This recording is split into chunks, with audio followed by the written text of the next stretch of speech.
시간이 좀 많이 지났죠? 우리 잠시 기도 드리고 다시 시작하겠습니다. 사랑의 주님,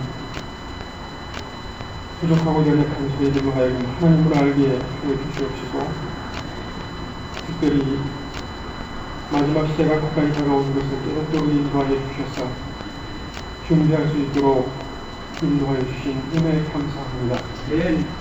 아버지 하나님, 더욱더 하나님의 뜻이 무엇인지 분별하여서 이 시대에 맞춘 사명을 잘 감당할 수 있도록 인도하여 주시옵시고, 예수 그리스도가 이 땅에 오시는 그날 예수 그리스도를 기쁨으로 맞이할 수 있는 저희들 되도록 준비케 하여 주시옵시고, 우리 주변에 아직도 예수 그리스도를 알지 못하는 이들에게 뜨거운 가슴을 안고 복음을 전할 수 있는 저희들이 되도록 인도하여 주시옵기를 원합니다.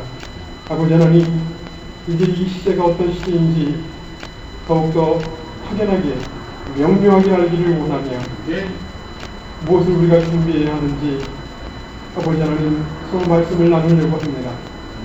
아버지, 이 시간 함께 하여 주시옵시고, 이 모임 가운데 함께 하여 주셔서 저희들이 더욱더 하나님의 뜻을 온전히 분별할 수 있는 그런 눈을 갖도록 인도하여 주시옵기를 원하오며, 살아계신 우리 주 예수 그리스도의 이름으로 기도드렸사옵나이다. 아멘. 저희 모임에 계속 참석하시는 분들은 다 아시겠지만, 저는 이정철 목사라고 하고요. 마지막 시대 모임을 이끌고 있습니다. 2008년도에 이런 사실들을 알게 됐고,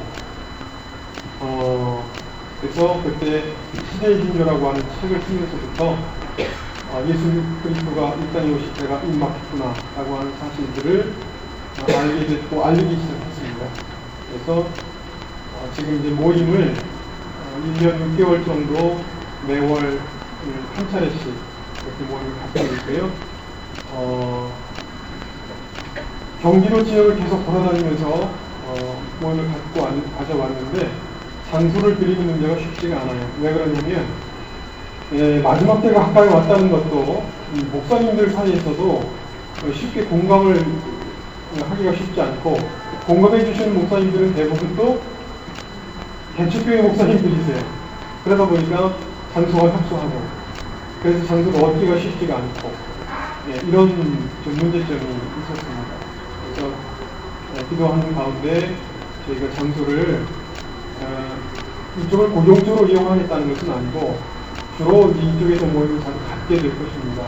그리고 혹시 다른 지역에서 문의가 들어오면 그쪽에 저희가 가서 예수 모실 때가 가까이 왔음을 알리는 그런 모임들을 자꾸 가지려고 합니다. 오늘 순서는 마태복음 24장하고 그다음에 요한계시록이 진행되는 사항에 대해서 첫 번째 얘기를 나누고, 두 번째로는 지금 최근 소식인데, 죄송하게도 제가 최근 소식에 대해서 많이 준비를 못했습니다. 그래서 그냥 이야기 나누는 가운데 나누기를 조금 원하고, 그 다음에 식사를 하고, 식사로 저희가 도시락을 준비를 했고요. 도시락은 이따가 저희가 가지고 올 것입니다. 기다릴 거고요. 그 다음에 동성연의 실천연대, 반대 실천연대에서 계시는 김학의 목사님 통해서 지금 동성연애 법이 얼마나 심각한 것인지, 그것이 마지막 시대에 어떤 영향을 미치는 것인지에 대해서 얘기를 나누고, 그 다음에 우리 기독교인으로서 지금 마지막 시대를 맞는 우리가 어떻게 살아야 하는가 하는 점에 대해서 이야기를 나누고, 오늘 세미나는 마치는 것으로 그 순서 일정을 이렇게 되는 것으로 이해하시면 되겠습니다. 첫 번째, 지금 이제 저희가 그 마태복음 24장하고 요한계시록에 관련된 내용을 같이 얘기를 나눌 텐데요. 대부분 마지막 시대에 관심 있는 분들은 이 마태복음 24장이나 요한계시록을 읽어보신 분들은 이해하실 거예요. 얼마나 헷갈리는지. 목사님들도 밥만 먹고 성경만 연구하시는 분들도 그게 후천연설, 전천연설, 부천연설, 천연설도 여러 가지지만 전천연설 가운데서도 역사적 전천연설이 있고 세대주의적 전천연설이 있어요. 근데 이 전천연설 가운데서도 환란 전주가 주장하시는 분, 중간주가 주장하시는 분, 후주가 주장하시는 분, 그 다음에 부분주가 주장하시는 분, 이렇게 많습니다. 그래서 명료하게 이것은 이렇다라고 얘기할 수 있는 사람이 없다라는 점들을 먼저 이해를 하셔야 돼요.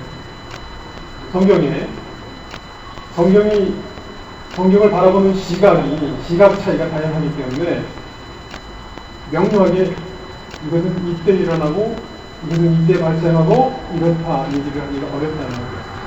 다만 죄송합니다. 잠깐만 이거 에코를 좀 줄이겠습니다. 다만 제가 성경을 제가 예수 그리스도 영접한 지 29년 됐습니다. 29년. 성경을 공부해 오면서 제가 깨닫게 된 부분, 알게 된 부분에 대해서 저의 시각이라고 보시면 됩니다. 제 말이 전적으로 옳은 것은 아니고 제가 성경을 바라보는 시각에 대해서 여러분들하고 같이 나누려고 하는 겁니다. 그러면 어떻게 이해하시면 되냐면 저 이정철 목사는 저렇게 성경을 보는구나 이렇게 이해해 주시면 됩니다. 자, 그러면 마태복음 24장하고 요한계시록 전체를 나눌 수는 없고요. 제가 요한계시록에 무엇을 지금 나누려고 하는 거냐면 순서 진행입니다. 우리가 인봉 심판이 있고 나팔 심판이 있고 대접 심판이 있습니다. 근데 요 진행 순서를 어떻게 해석하느냐에 따라서 예수님이 오시는 시기가 굉장히 중요해집니다. 그래서 이런 문제와 마태복음에서 다루고 있는 문제를 가지고 같이 얘기를 나누려고 하는 겁니다. 자, 첫 번째, 제자들이 마태복음 24절부터 같이 보시겠는데요. 제자들이 예수님에게 예수님께서 제자들이 성전을 보면서 휘황찬란하구나. 그 성전을 저렇게 아름답게 했는가 놀라고 있었죠. 놀라고 있는 상황에 예수님께서 그 제자들에게 이렇게 말씀하셨습니다.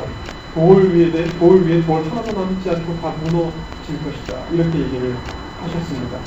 그 얘기를 들은 제자들 입장에서 어떤 생각이 들었을까요? 예수님은요, 제자들이 공생의 기간 예수님을 따라다니면서 예수님이 보통 분이 아니라는 사실을 다 인지하고 있었습니다. 물 위를 걸으셨죠. 고기 뱃속 한 마리, 그 갈릴리 바다속 안에 돌아다니고 있는 물고기, 그 물고기 뱃속 안에 동전이 있는 것도 알고 계신 예수님이셨습니다. 그 예수님이 돌 위에 돌 하나도 남지 않고 다 무너질 것이다. 이렇게 말씀하시니 깜짝 놀란 거죠. 그래서 예수님에게 그때 이런 질문을 한 것입니다. 어느 때에 이런 일이 있겠사오며 주의 임하심과 세상 끝에는 무슨 징조가 있사오일까? 이렇게 얘기했습니다.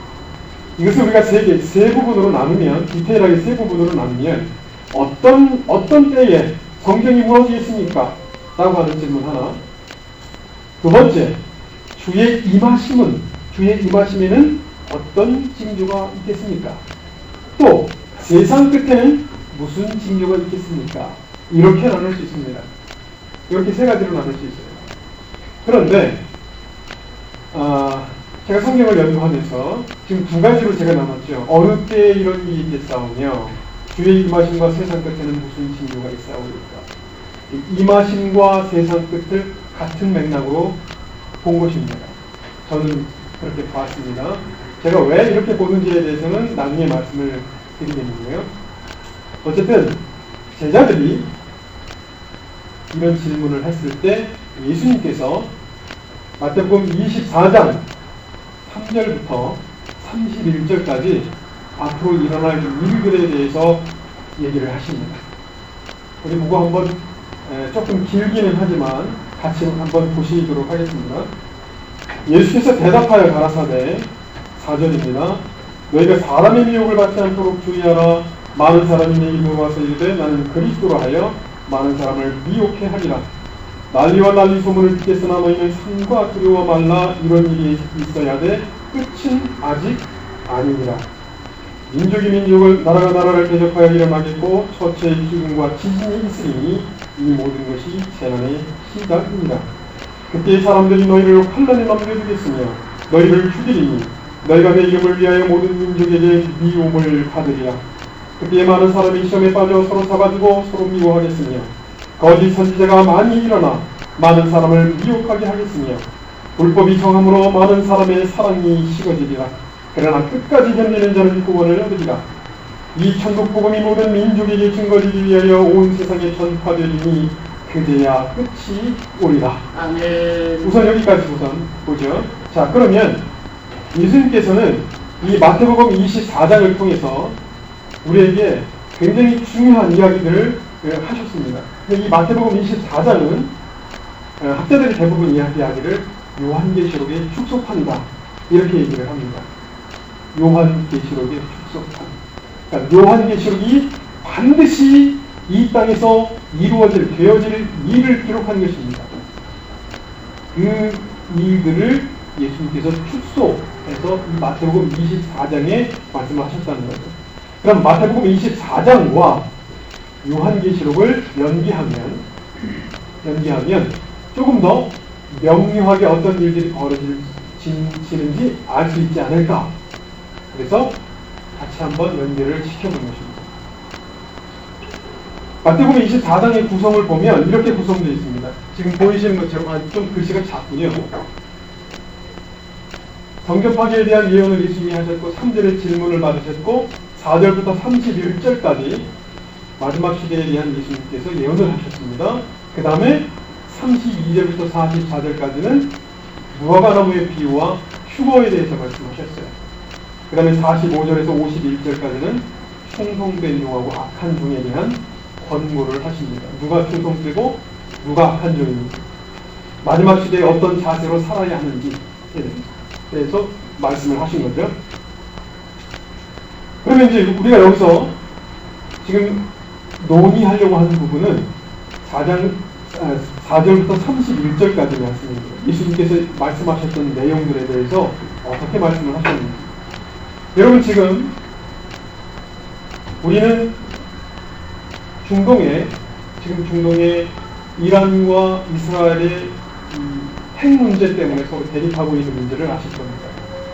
또 여기에 시리아 문제가 개입을 했습니다. 그래서 일촉즉발의 상황에 놓여 있어요. 언제 전쟁이 일어날지, 전쟁만 터졌다 하면 그것이 시편 83편의 예언인지 아니면 에스겔 38, 39장에서 말씀하시고 있는 곡과 마곡의 전쟁인지 그 전쟁으로 치달을 것이라고 하는 사실에 대해서 염두를 해두고 있어야 합니다. 예수님께서 오실 때가 굉장히 임박해 있다는 거예요. 이 중동의 전쟁이 벌어지고 나면 그 다음에 예측하기로는 저 그리스도가 등장해서 중동의 평화계획을 맺어줄 가능성이 아주 높은 시대에 살고 있다는 거죠. 우리가 성경을 문자적으로 해석해서 에리칩에 등장한 것에 대해서 상징이라고 주장하시는 목사님들이 있어서 찍어도 상관없다 이렇게 얘기하시지만 저는 개인적으로 문자적으로 해석할 때 에리칩은 짐승의 표와 100% 거의 일치한다고 봐도 과언이 아닙니다. 그렇다면 예수님 오실 때가 굉장히 임박한 시대에 살고 있다는 것이 분명하다는 거죠. 그러면 예수님께서 말씀하신 4절부터 31절까지의 사항이 우리가 사항을 어떻게 해석을 해야 하느냐 하는 점에 대해서 한번 살펴보고자 하는 겁니다. 우리가 24장 4절부터 31절까지의 말씀에 사건화 시킬 수 있는 내용들이 있습니다. 사건화. 사람의 미혹을 받지 말라. 이렇게 사람의 미혹. 그 다음에 난리와 난리의 소문을 들을 것이다. 이런 이야기. 그래서 이런 것들을 쭉 나열하니까 지금 여기 보시는 것처럼 사람의 미혹을 받지 말라. 난리와 난리의 소문이 있을 것이나 민족과 민족, 나라와 나라와의 전쟁이 있을 때 이것이 재난의 시작일 것이다. 기근과 지진이 일어날 것이다. 그 다음에 성도들이 환난이 넘기고 죽임을 당하게 될 것이다. 이런 내용들에 대해서 사건별로 기술을 했는데 우리가 성경을 읽다가 보면 이 부분이 언제 일어날지에 대해서 굉장히 혼란스럽습니다. 정확하게 얘기할 수가 없습니다. 지금 이 목록에서 정확하게 예수님께서 어느 때쯤 오실 것이다 명확하게 얘기할 수 있는 부분이 몇 가지가 있을까요? 한번 찾아내 보세요. 요 가운데 명확한 시점을 알 수 있는 게 있습니다. 찾기 힘드시죠? 두 가지입니다. 두 가지만 저희가 명확하게 알 수 있고 나머지는 명확히 알기가 어렵습니다. 자, 예수님께서 이렇게 말씀하셨어요. 난리와 난리 소문을 듣겠으나 두려워 말라. 이런 일이 있어야 돼. 끝은 아직 아니니라.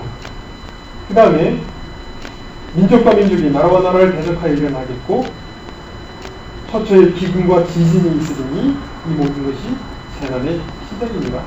자, 그런데 이거를 다 우리가 어떻게 이해를 하냐면 재난의 시작이다 그러면 7년대 환란이 시작하는구나 이렇게 해석할 수도 있고요. 재난의 시작입니다 할 때 하나님의 진노가 본격적으로 임하는 후반기 3년 반부터도 해석할 수가 있습니다. 그래서 명확하게 언제쯤인지 알 수가 없어요. 9절에도 그때 사람들이 너희를 환란에 넘겨주겠으며 우리가 7년대 환란 초기에 우리가 환란에 넘겨질까요? 넘어갈 수도 있고 환란기 중반에 넘어갈 수도 있습니다. 명확하게 알기가 어렵습니다. 또 그때 많은 사람이 시험에 빠져 서로 잡아주겠으며 환란기 초반 7년대 환란 초반에 사람들이 우리를 환란에 서로 잡아주는 그런 상황이 벌어질 것인가 얘기하기가 어렵다는 거죠.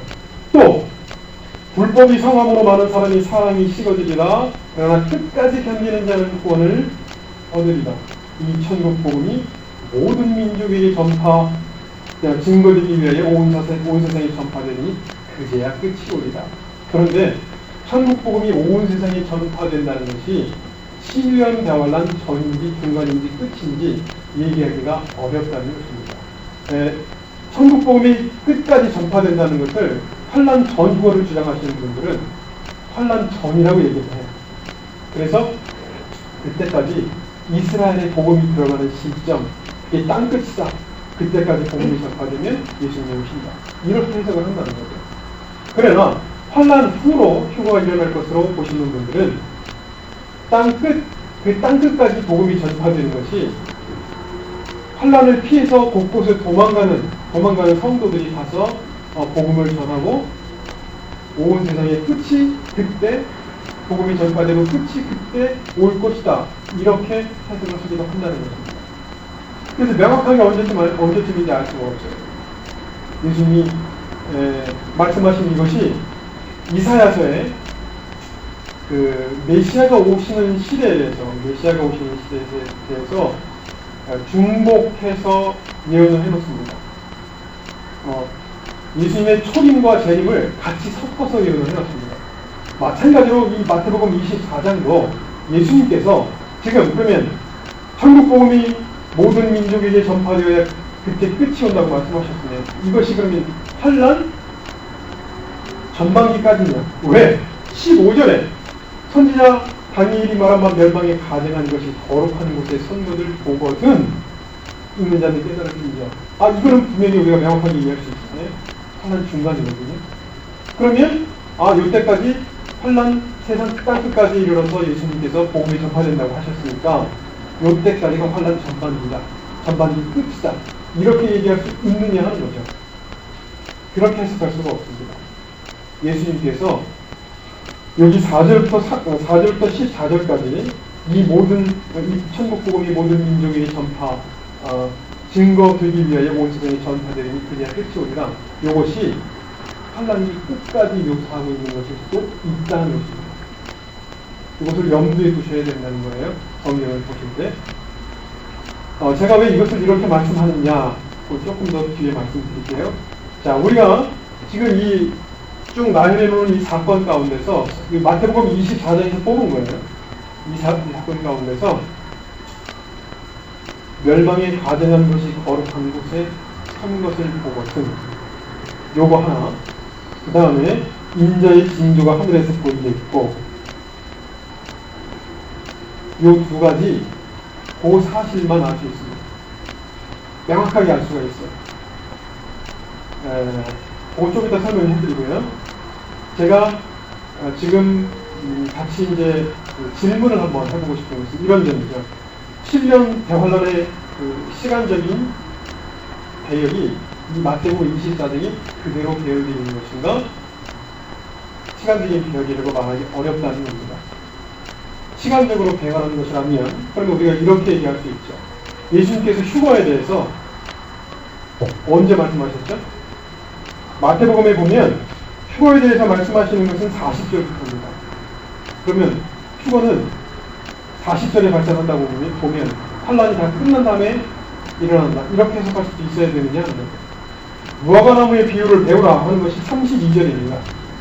그 무화과나무는 이스라엘을 상징합니다.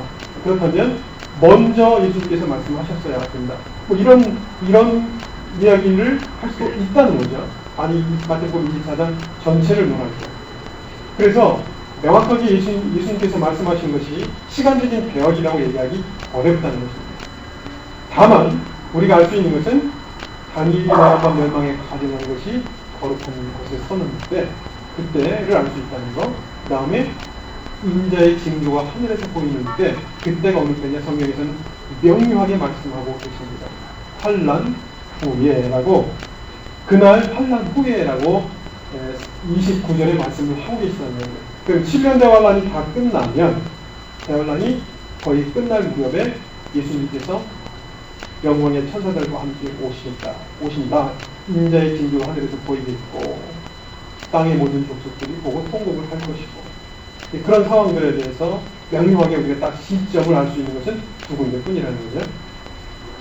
그리고 한 가지 더 주의 임하심과 세상 끝에 대해서 예수님께서 순서대로 예언하셨느냐 하는 겁니다.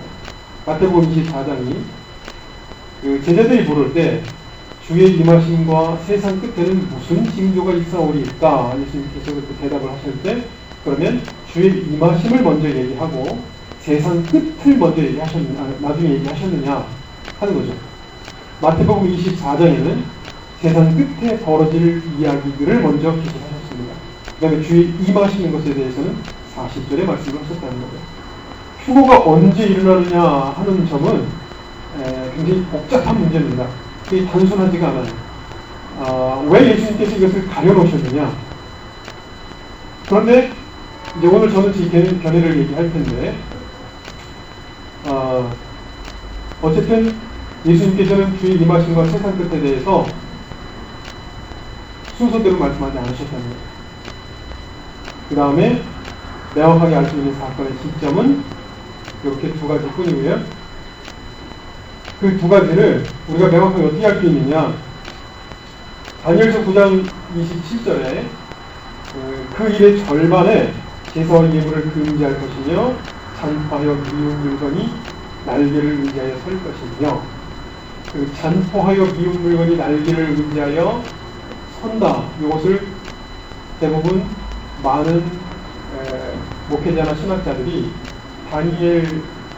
다니엘서에서 예수님께서 다니엘이 말한 바, 그 다니엘이 말한 바와 동일한 구조로 보는 것입니다. 그래서 멸망에 가증한 것. 예수님께서 15절에 마태복음 14장 15절에 다니엘이 말한 바 멸망에 가증한 것.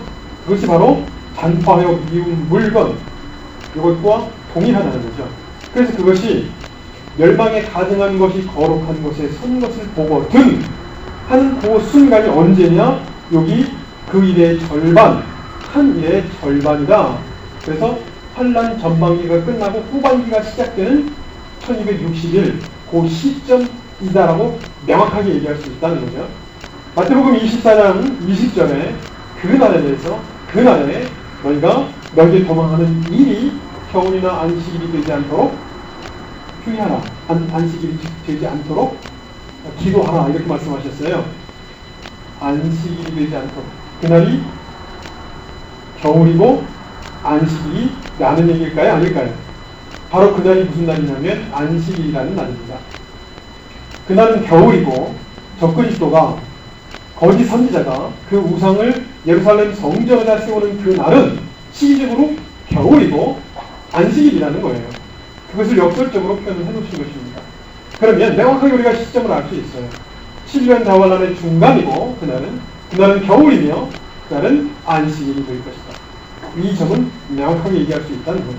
자, 그렇다면 이스라엘의 겨울은 한국의 겨울과 비슷할까요? 다를까요? 비슷합니다. 그래서 이스라엘의 겨울이 11월 말이나 11월 중순이나 말, 우리나라처럼 동일하게 2월달까지 겨울로 봅니다. 그러면 7년 대환란은 언제쯤 맺어질까요? 시기적으로? 예? 아니죠. 3년 6개월 전이니까 여름이 되겠죠. 그래서 11월이나 2월 사이에서 6개월을 앞으로 당기면 6월달부터 5월 말인가요? 5월 말부터 6, 7, 8, 9 요 시대 요때 안에 맺어질 가능성이 아니라 이건 분명한 거예요. 요때 맺어진다는 것입니다. 예. 평화조약이 여름에 맺어진다는 거예요. 이것만큼 우리가 명확하게 얘기할 수 있다는 거죠. 자, 그러면 여러분들도 마찬가지시겠지만 저도 마찬가지입니다. 지금부터 9월달까지 기다려보세요. 2013년 너무 긴박하게 얘기하는가 마느냐. 예수님 오실 때가 지금 정말 긴박해 있기 때문에 올해가 될지 내년이 될지 저도 잘 모릅니다. 그러나 이 시가 되면 긴장합니다. 아, 예수님이 이제 오실 때가 진짜 임박한 시대에 살고 있구나. 더 가까이 왔구나. 어쨌거나 우리가 요 시점은 명확하게 얘기할 수 있다는 거예요. 두 번째로 인자의 징조가 하늘에서 보이겠고, 이 성경 말씀 마태복음 24장 29절부터 나오는 이 말씀은 저는 굉장히 중요한 말씀으로 봅니다. 예수님이 오시는 시점에 대해서 얘기하는 부분에 대해서 여기에 분명히 명시하고 있습니다. 그날 환난 후에 하나님이 이 땅에 내리시는 그 환난, 어떤 그 진노의 심판, 이 환난이 명확하게 어떤 환난을 말씀하느냐에 대해서 얘기하기가 조금 애매하기는 하지만 우리가 일반적으로 통례적으로 7년 대환난, 7년 환난 이렇게 얘기할 수 있습니다. 그 환난 후에 해가 어두워지고 달이 빛을 내지 아니하며 별들이 하늘에서 떨어지며 하늘의 권능들이 흔들립니다. 이때 예수님이 오시겠다는 것입니다. 인자의 징조가 하늘에서 보이겠고, 여기서 우리가 명확하게 알 수 있는 점이요, 해가 어두워지고 달이 빛을 내지 아니하는 이 상황이 성경에 4군데가 묘사되어 있습니다. 성경이 묘사가 되어 있는데요, 요엘서에 기록되어 있는 것이 사도행전 2장 20절에 동일하게 기록되어 있죠. 그래서 사도행전 2장 20절에 우리 한번 찾아보시겠습니다. 사도행전 2장 20절 한번 찾아보세요. 사도행전 2장 20절에 보시면 이렇게 기록되어 있습니다. 주의 크고 영화로운 날이 이르기 전에 해가 변하여 어두워지고 달이 변하여 피가 되리라. 근데 그 앞에 단서가 주의 크고 영화로운 날 이렇게 표현했습니다. 주의 크고 영화로운 날이 이르기 전에 했습니다. 주의 크고 영화로운 날이 어느 날일까요? 예수님께서 이때는 재림하시는 날입니다. 그런데 이것이 요한계시록 어디에 기록되어 있을까요? 요한계시록의 6번째 인하고 똑같습니다. 6번째 인에도 해가 총담같이 어두워지고, 그 6번째 인도 한번 같이 찾아보세요. 요한계시록 6장 12절입니다. 6장 12절. 해가 어두워지고 달이 빛을 내지 아니하며 별들이 하늘에서 떨어진다고 묘사하고 계시죠. 마태복음 24장에. 근데 요한계시록 6장 12절에도 6번째 인을 떼실 때에 큰 지진이 나며 해가 총담같이 어두워지고 검어지고 온날이 피같이 되며 하늘의 별들이 무화과 대풍에 끈들어 선거실이 떨어진 것 같이 땅에 떨어지며 이렇게 되어 있습니다. 세 가지 징조를 얘기하고 있죠. 해가 어두워지고 달이 피같이 되고 별들이 하늘에서 떨어지고, 이 세 가지를 얘기하고 있어요. 6번째 인. 요 상황이 그러면 동일한 것이냐 다른 것이냐. 자, 하늘에서 별이 떨어지고 해가 어두워지고 달이 피같이 바뀌는 현상이 그러면 한 번 있겠습니까? 두 번 있겠습니까? 네, 두 번 일어난다고 보지 않습니다. 한 번 일어나는 것이 맞다는 거죠. 그래서 이 상황이 여섯 번째 요 인이 띄어지는 요 상황이 마태복음 24장 29절하고 동일한 상황이라면 예수님은 마태복음 요한계시록 6장에 나오는 이 여섯 번째 인은 어느 때 발생하는 것이냐? 환란 끝부분에 발생하는 것이다.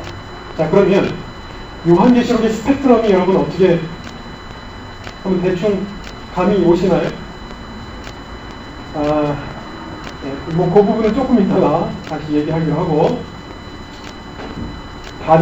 해가 어두워지고 달이 빛을 내지 아니하는 이 상황이 벌어지면 예수님께서 하늘에서 나타나시고 영광의 천사들과 함께 나타나시고, 네, 수많은 사람들이 그 광경을 목도하고 각 나라 족속에서 그 모습을 보고 통곡할 것이다.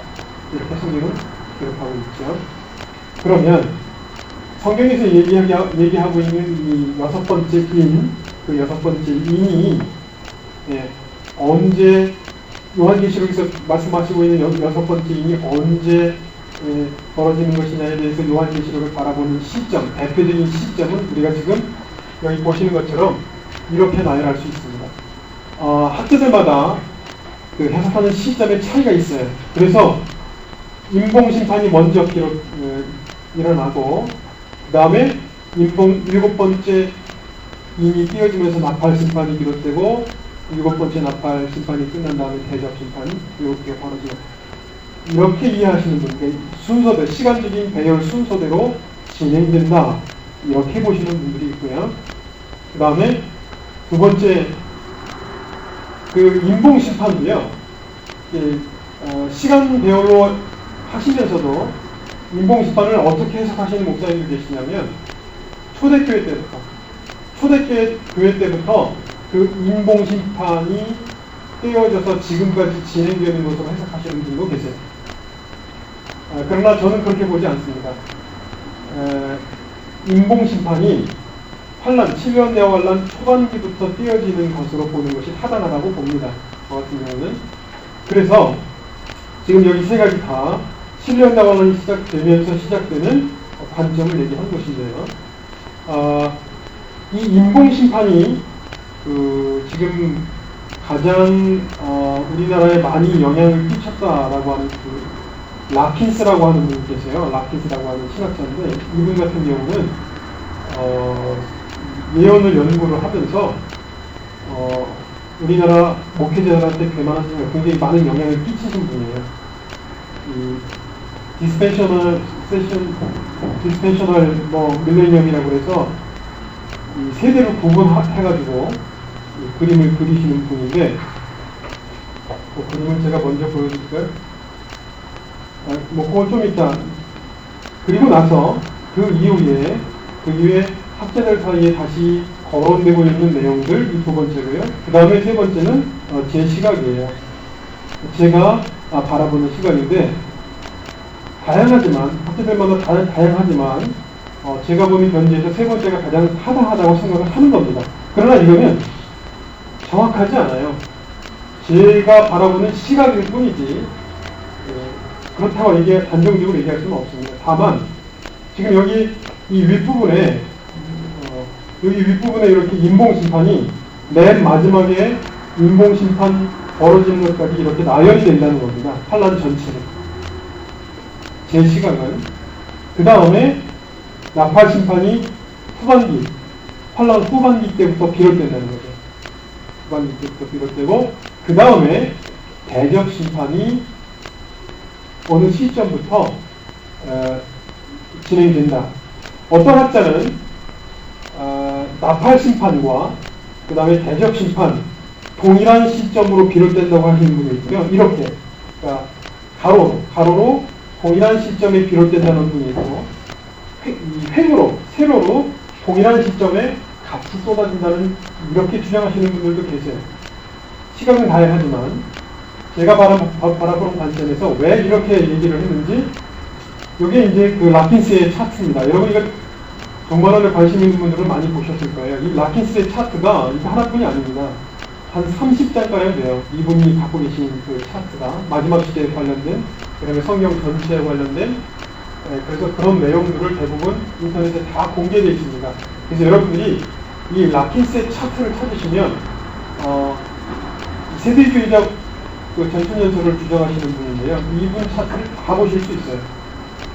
더 크게 프린팅하셔서 더 크게 갖고 계신 분들도 계시고, 옛날에 우리가 서랄정 목사님이라든가 이런 분들이 종말론 강의를 할 때 이 자료들을 많이 나눠주기도 막 하고 그랬었습니다.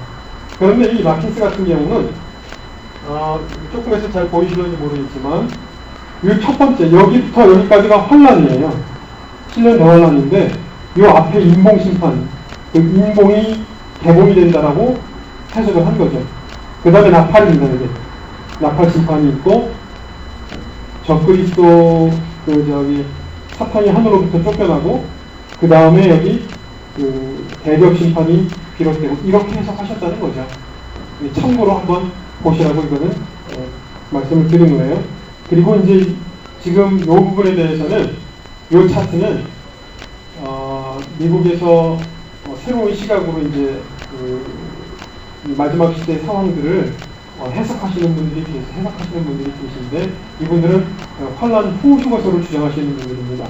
환란 전 휴거설은 가짜다 이렇게 얘기를 하시면서 후 휴거설을 주장하세요. 후 휴거설, 그러니까 통과설이라고 해도 되죠. 통과설인데 그것을 주장하시는 타당성은 상당합니다. 제가 볼 때. 그런데 이분들은 이렇게 해석을 하세요. 인봉심판, 나팔심판과 대적심판이 동일하게 이렇게 환란 후반기 때, 7년대 환란 후반기 때 이렇게 비롯될 것이다. 그래서 나팔심판이, 여러분 그 나팔심판하고 대적심판하고 똑같이 나열을 해보시면요 공통점이 있어요. 신기하게도 그 나팔심판과 대적심판이 벌어지는 상황이 그 장소가 똑같습니다. 첫 번째는 땅이고요. 두 번째는 바다고요. 그 다음에 뭔가요? 이제 강이고 그 다음에 태양이 일어나고 이런 순서가 똑같다는 거죠. 여섯 번째가 유프라테고 이렇게 순서가 그대로 진행됩니다.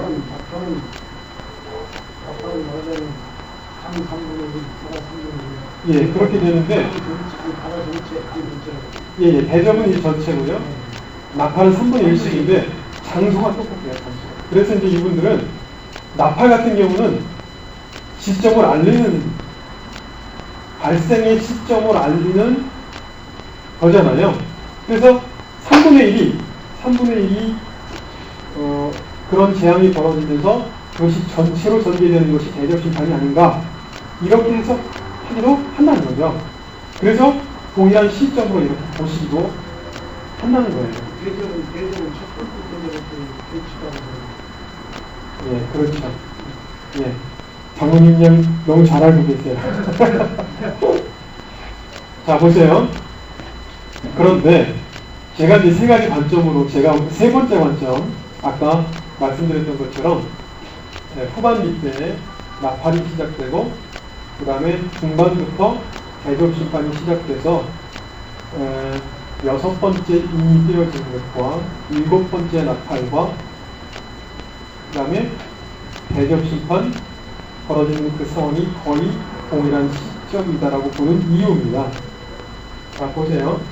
다섯 번째 나팔에 이마에 하나님의 입맞지 아니한 사람들만 해하라. 5달 동안 괴롭게 하는데 계시록 9장 5절에 보면 전갈이 사람을 쏠 때의 괴로움을 그들이 맛본다고 성경은 얘기하고 있습니다. 자, 그렇다면 하나님의 인을 맞지 아니한 사람들이 누굴까요? 하나님 때 누구겠습니까? 짐승에게 경배하는 사람들입니다. 그때는 환란기 때, 후반기 때 짐승에게 경배하는 사람과 하나님을 섬겨서 짐승에게 경배하지 아니하는 사람과 둘로만 구분됩니다. 그 이후에는 브라질 오리에 살아서 경배를 안 해도 상관없는 사람들만 빼고는 그 둘밖에 존재하지 않게 되는 거죠. 자, 그러면 하나님이 입맞지 아니한 사람들만 해야 그리고 그 사람들이 5달 동안 괴로움을 당하는데 죽지를 않습니다. 죽지 않는 이 상황이 벌어져요. 이것이 무엇을 얘기하는 것이냐? 저는 그것이 성경에 5달 동안 고통을 받아야 되는 것이 무엇이냐? 아무리 찾아봐도 종기, 독한 헌대가 나는 것밖에는 없지 않겠느냐. 만약에 그것과 연관을 짓는다면, 우리가 연관을 짓는다면, 우리 지금 장로님이 방금 말씀하셨던 것처럼 첫 번째 대접이 떼어졌는데요. 그 첫 번째 대접을 뗐을 때 재앙을 받는 사람들이 누구냐면 악하고 독한 헌대가 짐승의 표를 받은 사람들한테 나타납니다. 자, 그러면 우리가 상식적으로 생각했을 때 짐승의 표를 환란 중반기 때부터 받기 시작합니다. 그때부터 받기 시작하는 것이지, 그때부터 받기 시작하는 것이지, 그때 받자마자 종기가 날까요? 받자마자 종기가 나는 건 아니죠.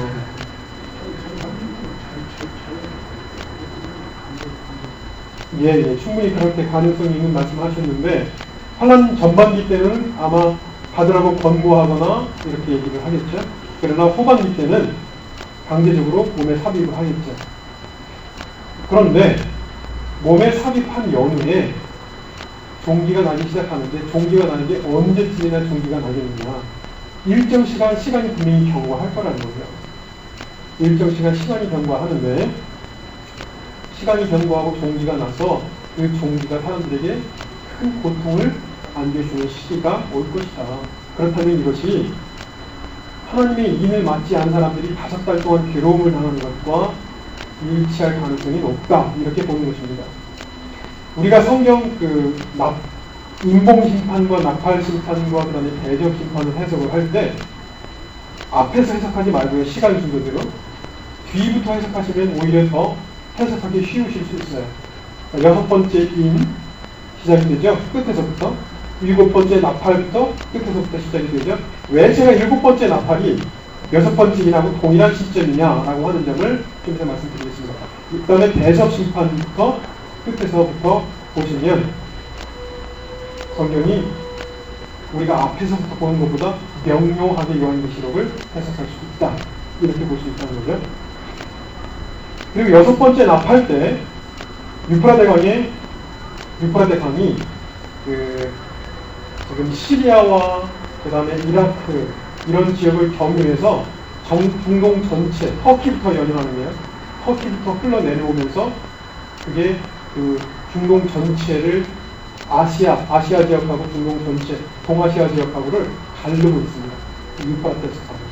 그리고 유프라테스 강이 지금 마르고 있다는 건데요. 점점 말라서 강바닥이 드러나고 있대요. 이상기온 때문에. 자, 그러면 역사상으로 이런 날들이 얼마나 더 있을까요? 시대적으로 중동에 이런 상황이 벌어지고 시리아의 문제가 불거지고 전쟁이 임박한 이런 상황과 함께 더불어서 유프라테스 강이 마르는 이런 상황이 언제 또 이런 일이 있을 수 있겠느냐는 거예요. 제가 볼 때는 없다고 봅니다. 그렇다면 지금 이 유프라테스 강 6번째 이 강이 갈르고 있는 강이 마르고 있다는 건데요. 그러면 그쪽에서 쳐들어올 수 있는 쉽게 쳐들어올 수 있는 상황이 만들어진다는 거거든요. 그런데 2만만의 군대가 그쪽을 통해서 쳐들어오고 그 다음에 6번째 대접 때 그 유프라테스 강물이 마르면서 마지막 시대의 전쟁이 일어나기 위해서 6번째 대접이 터지는 거죠. 그러면 유프라테스 강 전쟁을 하기 위해서 자 여러분 2만만의 군대는 얼마죠? 우리가 일반적으로 해석할 때 2억이라고 해석합니다. 그러면 2억의 군대가 한 번 움직이는 게 얼마만의 경비가 소요된다고 생각하세요? 엄청난 비용이 소요되는 겁니다. 군대가 한 번 움직이면 그 정도의 군대가 움직이면 그 정도 군대가 얼마나 되는지 알 수 없겠지만 자 그러면 유프라테스 강이 2번 말라가지고 2번 움직일까요? 군대가? 어렵죠. 그러면 이것은 동일한 시점을 얘기할 가능성이 높다는 겁니다. 우리가 상식적으로 이해를 해서. 그렇다면 제가 말씀드린 것처럼 6번째 인, 그 다음에 7번째 나팔, 그 다음에 마지막 재앙 대접 심판이 벌어지는 것들은 동일한 시점 일렬 그 종대의 시점을 얘기하는 것일 가능성이 높다는 겁니다. 이것이 제가 보는 견지에서 맞다. 왜 그러느냐?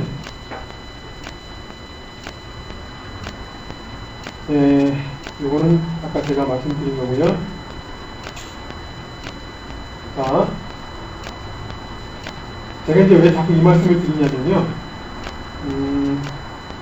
환란이 벌어지는 사건의 순서와 더불어 예수님께서 언제쯤 오시느냐에 대해서 굉장히 혼란한 것이 사실입니다. 그래서 제가 가지고 있는 견해를 말씀드리려고 이것을 자꾸 말씀을 드리는 거예요. 해와 달의 변화가 있고 그때 그 진노가 있겠다라고 하는 것이 요한계시록 그 6장 6번째 인에 나오는 이야기입니다. 그런데 왜 그것을 7번째 나팔과 동일한 시점으로 제가 보고 있느냐? 여러분, 성경에 데살로니가전서 4장 16절 17절에 마지막 나팔 소리에 이 마지막 나팔 소리, 그 마지막 나팔 소리가 성경 어디에 기록되어 있느냐 하는 거예요. 나팔 소리가 성경에 4군데가 나옵니다. 그래서 마태복음 24장 29절에 큰 나팔 소리와 함께 하나님께서 예수님께서 천사들을 보내니 택하신 자들을 땅끝에서 저끝까지, 하늘 끝에서 땅 끝까지 다 사방에서 모으리라. 그게 한번 나오고요. 그 다음에 마지막 나팔 소리에 호령과 천사장의 소리와 하나님의 고린도전서 15장에 그 호령과 천사장의 소리와 하나님의 나팔 소리로 해가지고 하나님의 나팔이 그때 등장을 하죠. 하나님의 나팔 등장을 하고요. 요한계시록 10장 17절에 장로님 너무 잘하는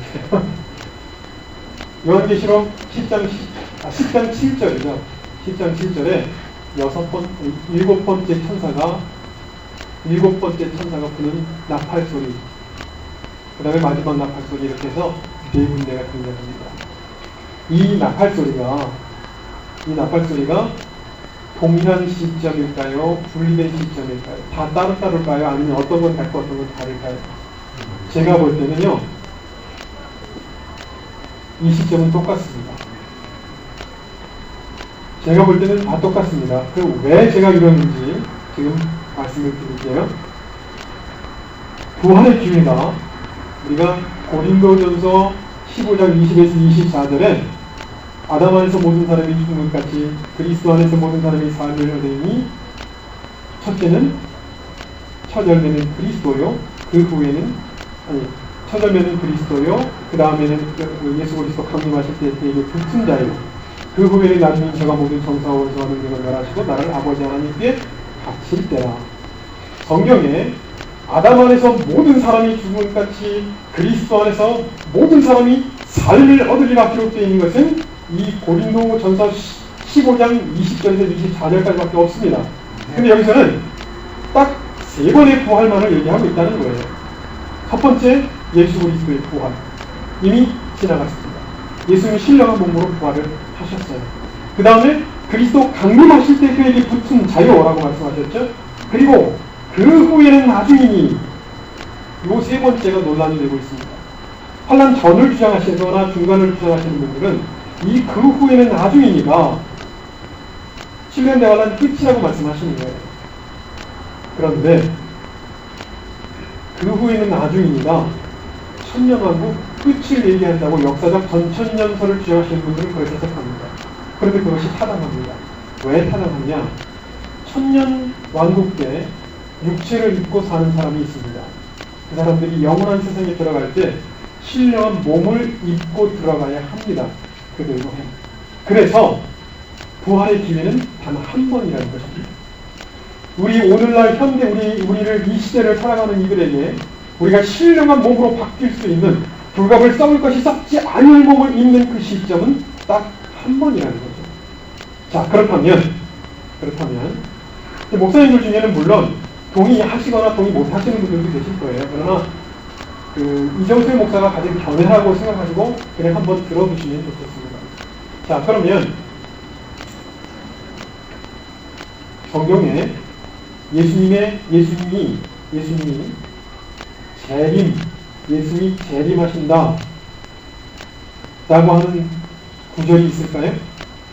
재림이라는 단어 찾을 수 없습니다. 재림이 없어요. 그러면 예수님께서 강림하신다 라고 하는 단어를 두 번으로 나눠서 강림하신다에 대해서 찾을 수 있을까요? 해석의 차이 때문에 이것을 나누고 있는 것이지, 해석의 차이 때문에 이것을 두 부분으로 다비가 주장한 세대주의적 전천연설에 의하면 예수님께서 공중강림을 한번 하시고 그 이후에 다시 강림을 하신다, 이렇게 얘기를 하고 있는 거라는 거죠. 그러나 성경에 재림이라는 단어가 없습니다. 그렇다면 예수님의 강림하신다는 것이 두 가지로 해석될 수 있느냐, 한 가지로 해석될 수 있느냐. 자, 여기서 만약에 예수님께서 강림하셔서 한 번 부활이 일어났어요. 그리스도 강림하실 때 먼저 휴거하는 자들이 휴거했어요. 그 후에 요한계시록 20장 4절에서 말씀하시는 것처럼 보좌에 앉아서 심판하는 권세를 받은 자들과 하나님의 말씀과 예수의 증거로 인해서 목배임을 받은 자들과 그 다음에 오른손이나 이마에 표를 받지 않고 죽은 자들이 살아서 그리스도와 더불어 천년 동안 왕노릇하리니 이는 첫째 부활이라 라고 얘기를 했는데, 그러면 두 번째 환난이 끝났을 때 부활을 해야 합니다. 또 있어야 됩니다. 왜냐하면 오른손이나 이마에 표를 받지 않고 죽은 사람들은 환난 기 안에서 죽었기 때문에 이 사람들은 후에 부활을 해야 된다는 거죠. 무슨 말씀인지 이해하시겠어요? 후에 부활을 해야 되는 거예요. 그러면 부활의 기회는 두 번이다, 이렇게 해서 그걸 할 수밖에 없게 됩니다. 그러나 성경에서는 부활은 단 한 번 이야기를 하고 있다는 거죠. 그리스도 강림하실 때 붙은 자라는 거죠. 자, 그렇다면 그러면 마지막 나팔 소리와 함께 마지막 나팔 소리에 호련히 저희가 변호하리니 이렇게 기록하고 있습니다. 그럼 마지막 나팔 소리가 예수님이 강림하실 때 한 번 있어야 됩니까? 없어야 됩니까? 있어야 됩니다. 환난 전이나 중간이라면. 그리고 끝에 또 나팔 소리가 있어야 됩니다. 그러나 성경은 나팔 소리가 불리는 것은 한 번 기록하고 있다는 거죠. 마지막 나팔 소리 그 한 번. 근데 그 마지막 나팔 소리가 요한계시록 10장 7절에서 말씀하시는 것처럼 그 요한계시록 10장 7절에 하나님의 비밀이 그 종 선지자들에게 전하신 복음과 같이 이루리니 이렇게 말씀을 하고 계세요. 그렇다면 하나님의 비밀이 무엇이고 그 선지자들이 전하신 복음, 그 복음과 같이 이루어지는 것은 어떤 사건을 얘기하는 것이냐 하는 겁니다. 어떤 사건이겠어요? 부활입니다. 예, 부활입니다. 그게 부활이에요. 불갑을 썩을 것이 썩지 아니할 몸을 입는 것, 우리가 영광의 소망을 갖고 사는 것, 그 부활인데, 그것이 요한계시록 10장 7절에 마지막 천사가 부르는 나팔, 그것을 하나님의 나팔이라고 쉬운 성경에 보면 하나님께서 천사들에게 주신 나팔 이렇게 기록되어 있습니다. 하나님께서 천사들에게 주신 나팔. 그럼 하나님의 나팔을 나팔절에 불려지는 나팔로 해석을 하시는 분들이 계세요. 네. 그 절기에 맞춰서, 유대인 절기에 맞춰서 그 휴거가 이제 일어날 것이다. 이렇게 이제 그 마지막 나팔, 그 나팔 소리에 맞춰서 일어날 것이다. 이렇게 주장을 하시는 건데, 저는 하나님의 나팔이라는 것이 인간이 부는 나팔이라고 보지 않습니다. 천사가 부는 나팔이 하나님이 주신 나팔이라고 성경에 분명히 명시가 되어 있는데, 그 하나님이 주신 나팔을 왜 하나님의 나팔로 인식하지 않느냐?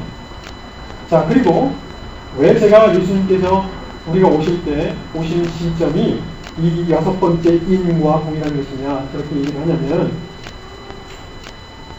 여러분 성경에 구약 성경이나 그 다음에 오늘 우리 신약 성경에서도 얘기했지만 여호와의 날, 심판의 날, 주의 크고 영화로운 날, 여러분 이 구절들을 한번 찾아보십시오. 성경에 그날이 어떤 날인가?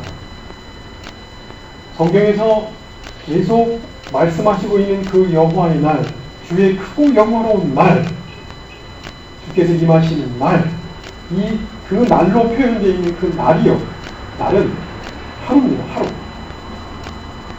하루를 말씀하시고 있고요.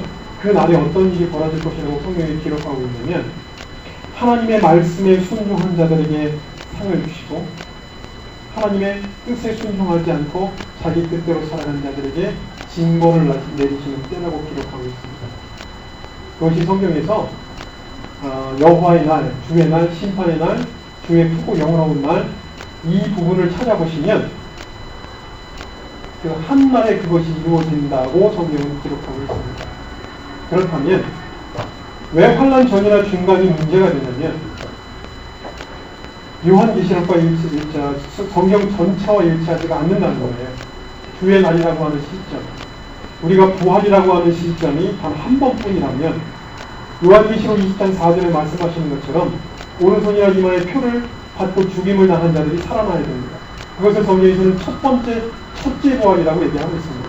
그러면 그 첫째 부활이 환난 전에도 일어나고 후에도 일어나야 된다, 이렇게 얘기할 수 없다는 거죠. 첫째 부활은 단 한 번 일어나야 된다는 것입니다. 그렇다면 이 여섯 번째 인이 띄어지면서 해가 어두워지고 달이 핏빛으로 바뀌고 별들이 하늘에서 떨어지는 상황, 그때 일곱 번째 나팔이나 일곱 번째 대접에서 얘기하는 것이 무엇이냐면, 산이 무너지고 섬이 이동을 한다고 기록하고 있습니다. 예. 그런데 여섯 번째 일에도 동일한 상황을 얘기하고 있어요. 그래서 숨어있던 자들이, 부자나 왕들이 하나님의 진노에서 우리를 가리우라, 요한계시록 6장 12절 이후에 보면 여섯 번째 인 때 그것을 얘기하고 있다는 거죠. 그렇다면 이것이 다 동일한 선상이다, 우리가 이렇게 볼 수 있다는 것입니다. 저는 지금 책을 하나 거의 다 썼습니다. 물론 거의 다 썼는데 조금 더 보완을 해서 쓰고 있는 책이 무엇이냐면, 예수님이 오시는 날이에요. 예수님이 오시는 날인데, 제가 성경을 연구하면서 깨달은 게 뭐냐면,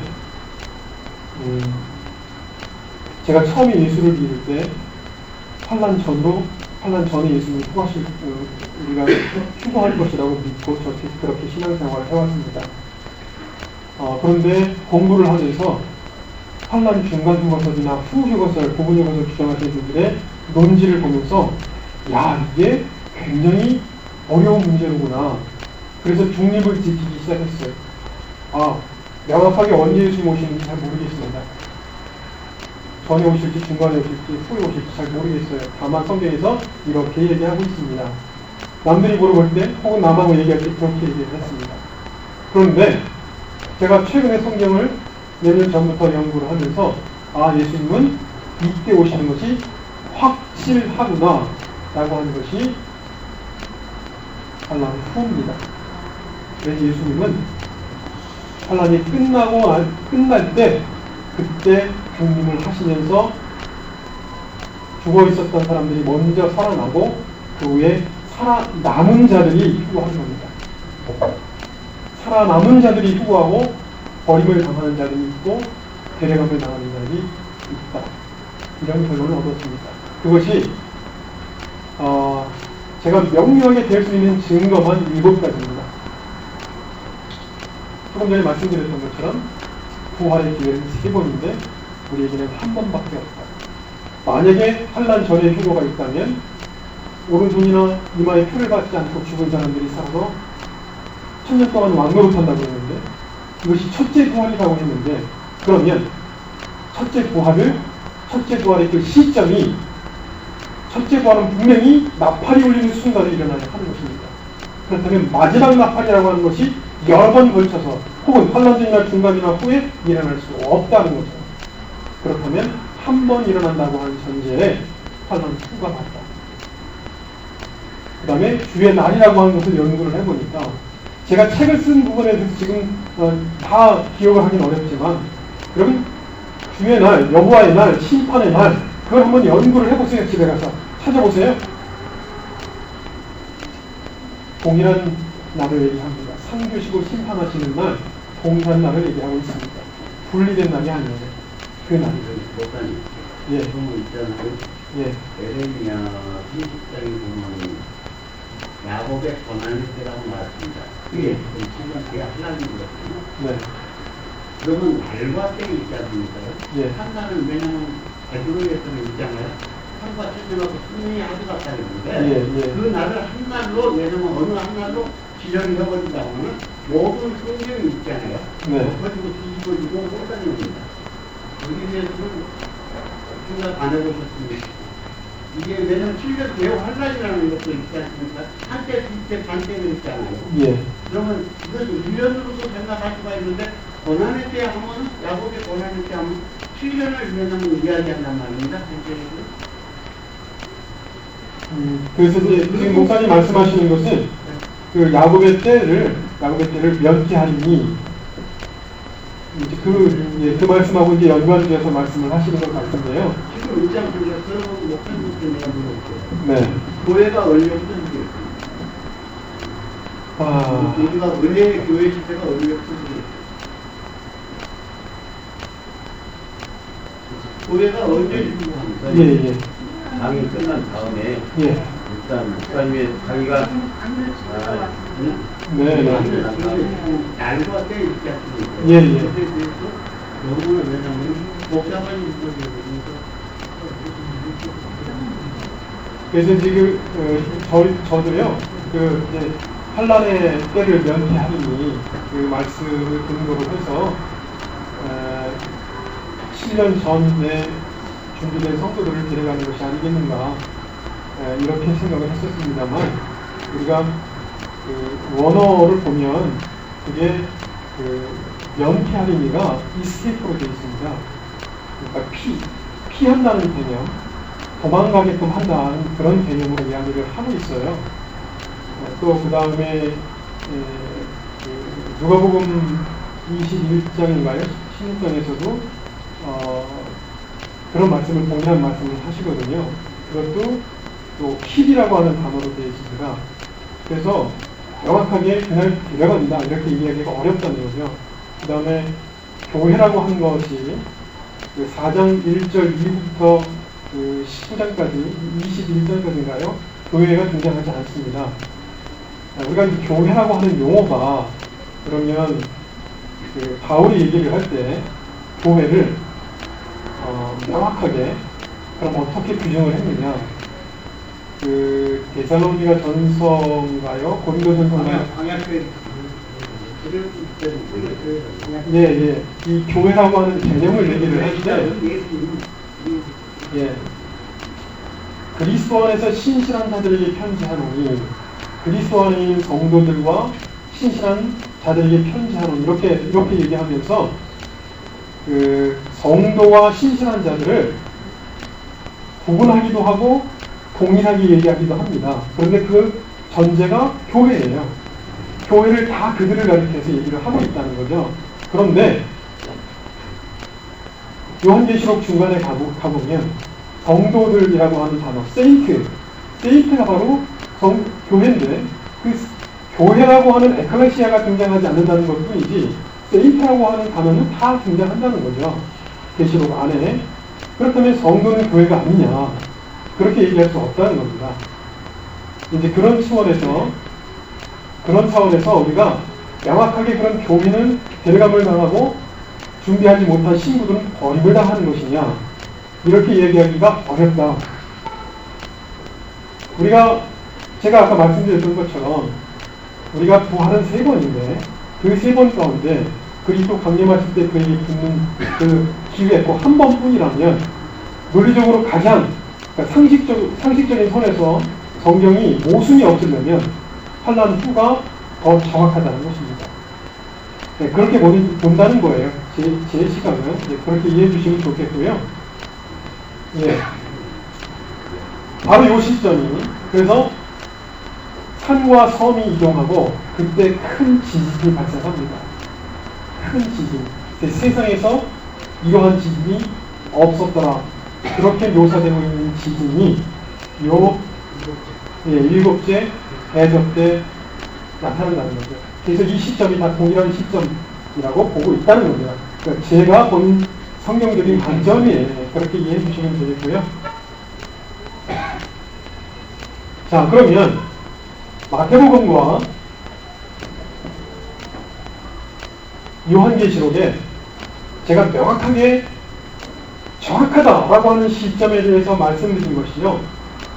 우상이 세워지는 시기입니다. 그죠? 이 우상이 세워지는 시기고, 예. 그 다음에 인자의 징조가 하늘에서 보이는 때, 요 때는 정확합니다. 요 밑에 부분은 정확한 것이 아니라, 제가 유추해서 올려놓은 것입니다. 그래서 이것은, 정확하다고 말할 수는 없어요. 그러나 제가 보는 시점에서, 이렇게 예수님께서 말씀하셨다라고 보는 겁니다. 자, 그런데, 첫 번째 인을 뗄 때 적그리스도가 등장한다 라고 볼 수 있습니다. 그 흰말을 탄 자가 이기려고 하더라. 그것을 이제 그 메시아로 보시는 분들도 계세요. 어떤 분들은 그 메시아로 보시는 분도 계신데 대부분 많은 분들이 적그리스도로 보는 것을 상식적으로 해석하는 것이 옳다고 봅니다. 그 다음에 두 번째 인의 그 붉은 말을 탄 자가 전쟁을 발생시키는 것이고요. 저는 제가 이 칠명대환란을 그 스펙트럼을 인봉심판이 끝까지 벌어지는 것으로 본다고 말씀드렸습니다. 그죠? 그런 시점에서 적그리스도가 등장하고 어느 정도 평화가 있다가 전쟁이 일어나기 시작한다라고 보는 겁니다. 전쟁이 일어나고 그 전쟁이 일어난 연후에 검은색 말 탄 자가 나타나서 기근이 세상에 임한다는 겁니다. 기근이 임하고 청황색 말을 탄 자가 나타나면서 흉년과 사망이 비롯되고, 그 다음에 다섯 번째 제단 안에 셀 수 없이 많은 허다한 영혼들이 있는데 그들이 누구냐? 순교당하는 자들이라고 제가 보고 있다는 거고요. 여섯 번째는 해와살의 변화가 일어나서 그때 예수님께서 이 땅에 강림하시는 그때 상황이 벌어진다. 이 시점은 여러분 몇 개월 얘기하는 것이 아닙니다. 어떤 경우는 이것이 6개월이 될 수도 있고 한 인봉신상이 1년이 될 수도 있습니다. 이것이 딱 6개월 뒤에 두 번째인 6개월 뒤에 세 번째 이런 식으로 진행되는 것이 아닐 거라는 거예요. 그래서 시간을 명확하게 얘기할 수는 없어요. 다만 우리가 시점 생각할 때 흉년이 벌어지는 전쟁이 일어난 다음에 전쟁이 일어나면 당연히 기근이 오죠. 기근이 오면 어떤 일이 벌어질까요? 사람들이 당연히 죽죠. 먹을 것이 없으니까. 먹을 것이 없어서 사람들이 죽게 되면 어떤 일이 벌어질까요? 세상에 엄청난 격변이 일어나면서 통합을 한다던가 어떤 엄청난 일들이 벌어질 것입니다. 그래서 흉년과 사망이 일어나는 그때에 불법이 성함과 사람의 사랑이 식어지고 사람들이 기독교인들을 환란에 넘기는 그 시대가 오는 것이 아니냐, 이렇게 해석을 하게 되는 것입니다.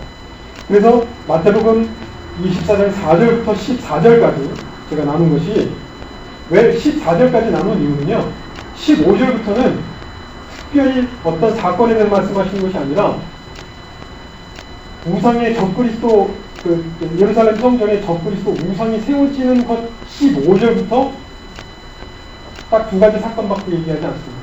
우상이 세워지고 그 다음에 29절에 가서 인자의 징조가 보이겠고 그것밖에는 없어요. 그래서 거기 다 후 3년 반이기 때문에 그 시점은 또 명확하거든요. 그런데 14절까지는 명확하지가 않아요. 15절부터는 명확한 사건의 시점을 말씀하고 있는데 14절까지는 명확한 시점을 얘기하지 않는다는 거죠. 근데 저는 그 14절까지가 이렇게 환란 전체 스펙트럼처럼 이렇게 펼쳐져 있다는 거죠. 그래서 그것을 나누니까 이렇게 된다는 거죠. 13절에 끝까지 견디는 자는 구원을 얻으리라. 여러분, 무엇을 견디는 것일까요? 믿음을 지키는 자들입니다. 그 끝까지 자기 믿음을 지키고 짐승에게 경배하지 않고 적그리스도의 표를 받지 않는 그들이 구원을 얻을 것이다. 아멘. 할렐루야. 천국 복음이 온 세상에 전파되리니 그제야 끝이 오리라.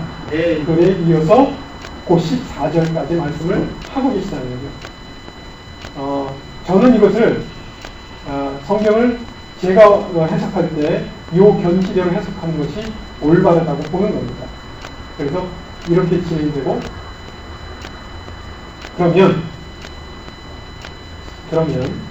요거는 전체적인 예수님께서는 명확하게 말씀 안 하지만 흐름, 어떤 테마별로 일어날 것들에 대해서 말씀하셨잖아요. 근데 이제 저희가 성경을 전체를 쭉 연구하다 보니까 정확하게 이 시점에 이런 일들이 벌어질 것이고 이 시점에 이런 일들이 벌어질 것이다 라고 하는 것들을 알겠더라는 거죠. 그래서 마태복음 24장과 요한계시록을 비교를 해보니까 이렇게 상황이 지금 전개가 되고, 그러면 다니엘서라든가 에스겔서라든가 성경에 나오는 모든 예언들을 우리가 종합을 했을 때 어떤 사건들이 어느 때 벌어지느냐 하는 것은, 이 부분에 우리가 해석해야 될 부분이 이 일곱 번째 인이요, 일곱 나팔이 시작되는 것인데, 그러면 일곱 번째 인이 딱 떼어져야, 일곱 번째 인이 떼어져야 나팔 심판이 시작되는 것인데, 그럼 상식적으로 우리가 이해가 되지 않지 않느냐. 여섯 번째 인 다음에 일곱 번째 인이 떼어지는 건데, 그러면 나팔 심판이 먼저 비롯된다는 것이, 성경에서 기록하고 있는 이 시점이, 인봉 심판이나 나팔 심판이나 대접 심판이 우리가 꼭 3차원적인 이 시간의 흐름 순서대로 기록되어 있는 것이냐, 이렇게 꼭 해석을 해야 하느냐, 그렇게 보기 조금 어렵다는 것입니다.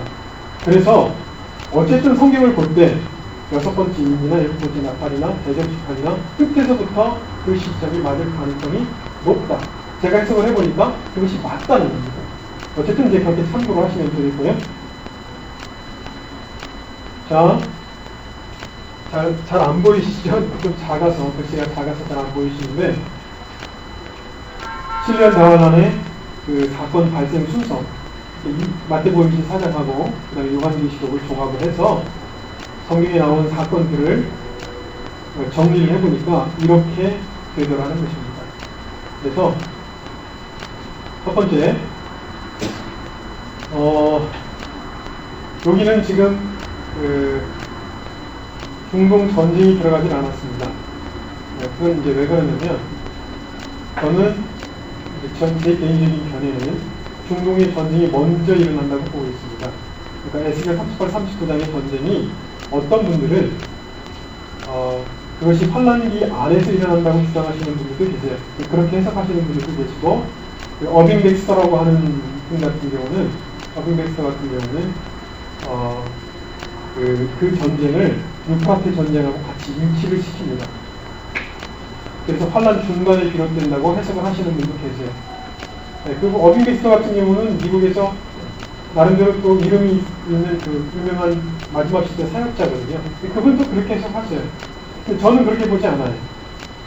그래서 저는 환란 전에 왜 에스겔 38, 39장의 전쟁이 먼저 일어난 중동의 전쟁, 러시아와 그 다음에 터키라든가 이디오피아 이런 나라들이 연합을 해서 이스라엘을 공격하는 그 시점이 중동평화적 이전이다. 왜 이전이냐? 성경에 보면 무기를 7년 동안 태운다고 되어 있고 시체를 7개월 동안 장사를 지낸다고 되어 있거든요. 그런데 무기를 7년 동안 태우게 된다면 천년하고 신이 다스리는 세상에 무기를 가지고 무기가 태워지는 상황은 별로 우리가 생각하기 어렵다는 거죠. 완전히 세상이 바뀌어서 예수 그리스도가 통치하는 세상에서는 무기를 태우는 일은 없을 것이다. 없을 것이다. 이렇게 보는 겁니다. 그래서 전쟁이 먼저 발생할 것이라고 보는 거죠. 그러면 그 전쟁이 발생을 해서 전쟁에서 누가 이기죠? 이스라엘은 궁지에 못 이기죠. 궁지에 못 이기는데 하나님께서 큰 지진을 일으키셔서 쳐들어오는 자들이 죽습니다. 그리고 그 전쟁에서 이스라엘이 승리를 합니다.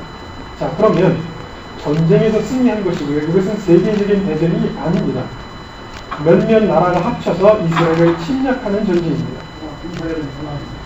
군사력은 어마어마한데 전쟁에서 졌습니다. 이들이. 그런데 나라는 존재합니다.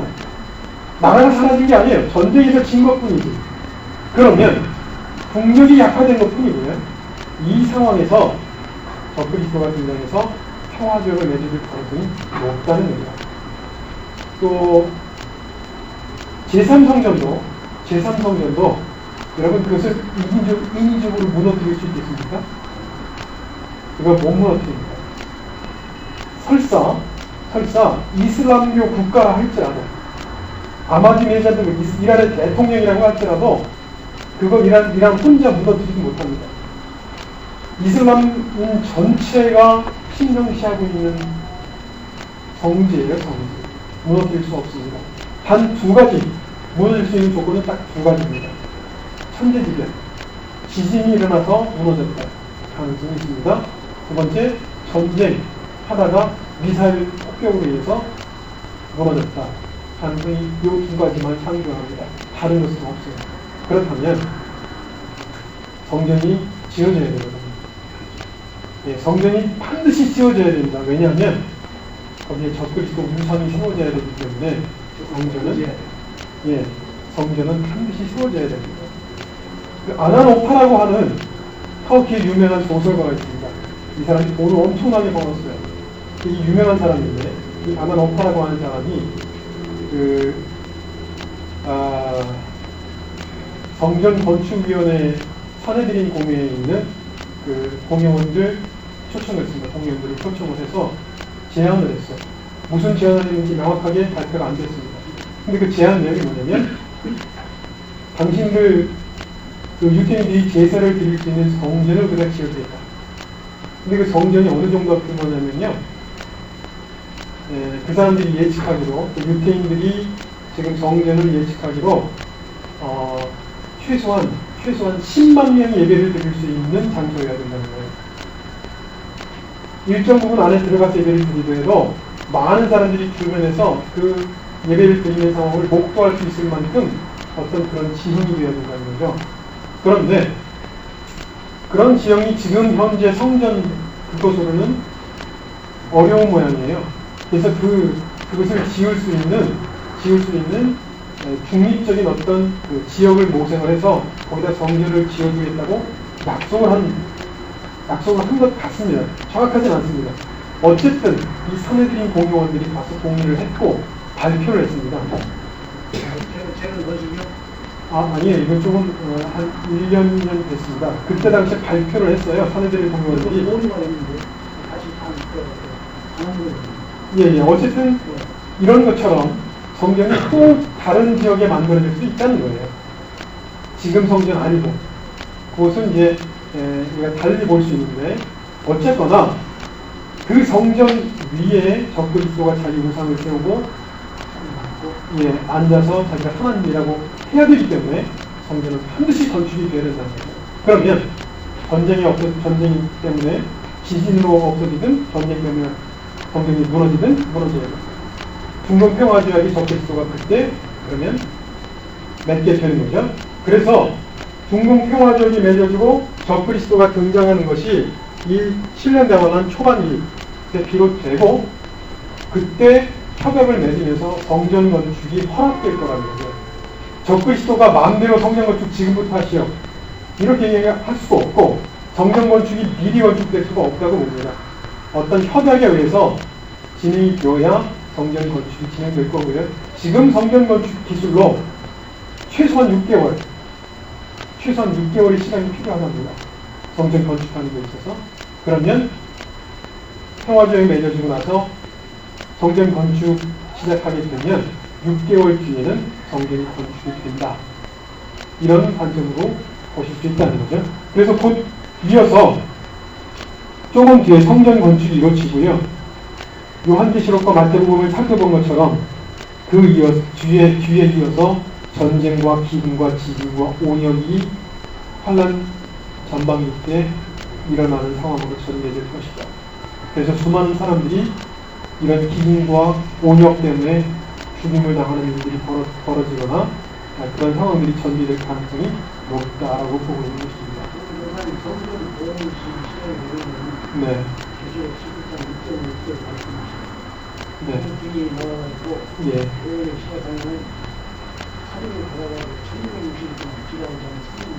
네. 두 증인 중요한 말씀하셨는데요. 제가 두 증인은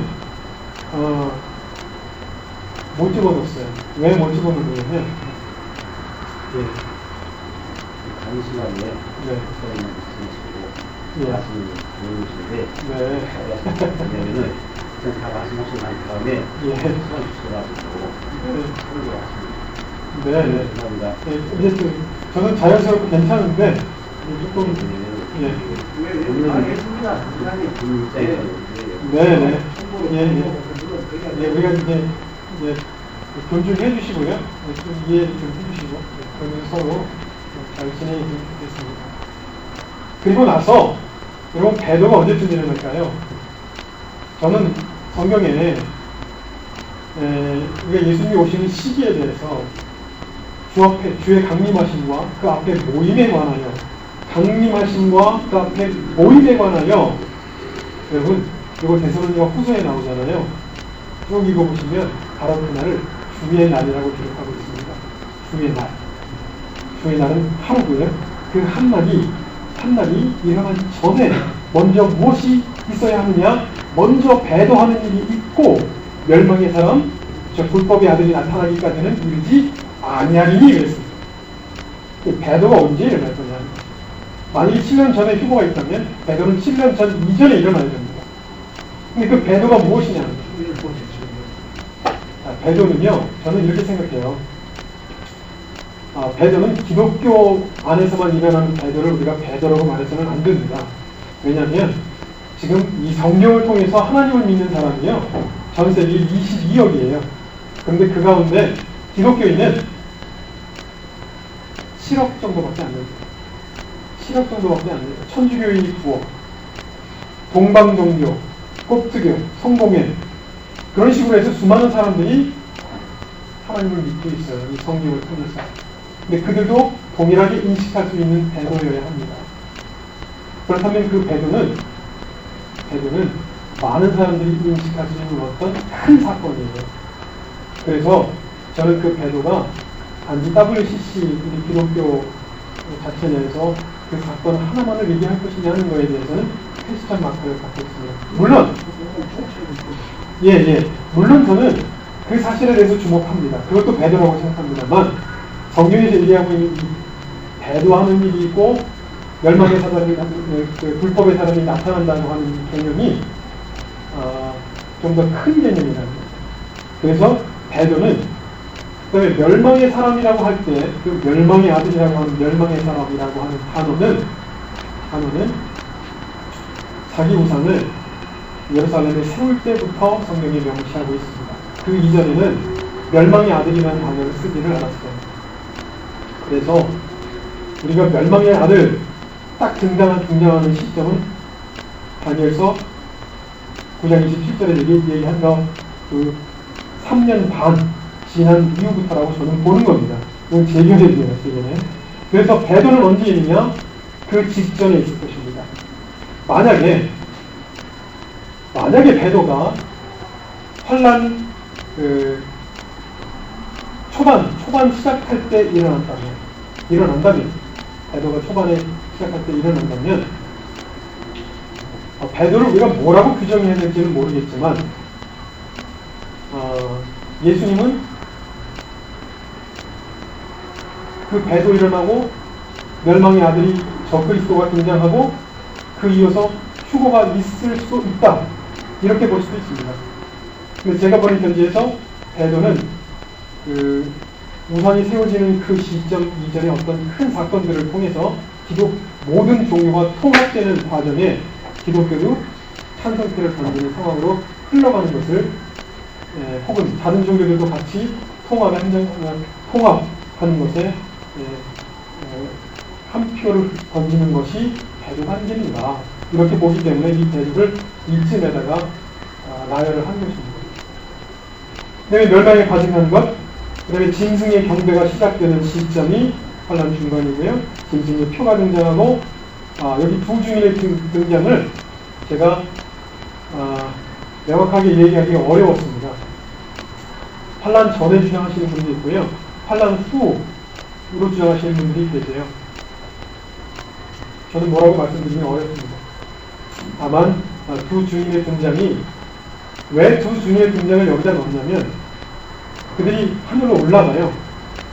그런데 하늘로 올라가는데 이것이 마지막 나팔과 일치가 되는 거라면 후반부가 맞고요. 휴거가 전이나 중간에 일어나는 것이라면 전일 수도 있습니다. 그래서 혼란스러웠지만 그냥 말을 하는 것 뿐입니다. 그렇게 인식을 하시면 될 것 같고요. 그 다음에 기독교인들의 순교는 환란 중반기부터 수많은 사람들이 순교를 하게 될 것이고 아마겟돈 전쟁, 그 다음에 예수님의 강림과 부활이 동일하게 마지막에 있다라고 해석을 하게 된다는 것입니다. 저는 이제 이런 관점에서 성경을 보고 있고 주요 사건이 이렇게 전개될 것이라고 보는 것입니다. 네. 자, 이제 질문 있으면 질문 해주시면. 예. 일곱 자녀들은 처음 기간 치료입니다. 아닙니다. 예. 몇 년이죠? 기간 치료입니다. 인봉심판부터 예. 내접심판까지 7년이고요. 7년이요? 예. 예. 인봉심판. 예.